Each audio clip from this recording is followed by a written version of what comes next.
بسم اللہ الرحمن الرحیم۔ السلام علیکم۔ آج ہم بات کریں گے رزق کے بارے میں۔ رزق کے لیے ایک دعا ہے اور اس کے حوالے سے ایک حدیث بیان ہے۔ وہ لوگ جو رزق کے لیے پریشان ہیں وہ یہ ضرور پڑھیں۔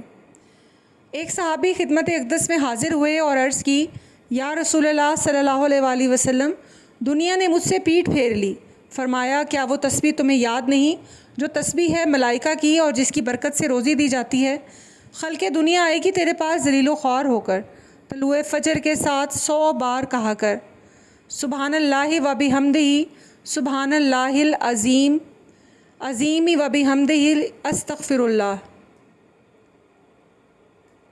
ان صحابی کو 7 دن گزرے تھے کہ خدمت اقدس میں حاضر ہو کر عرض کی، حضور دنیا میرے پاس اس کثرت سے آئی، میں حیران ہوں، کہاں اٹھاؤں اور کہاں رکھوں۔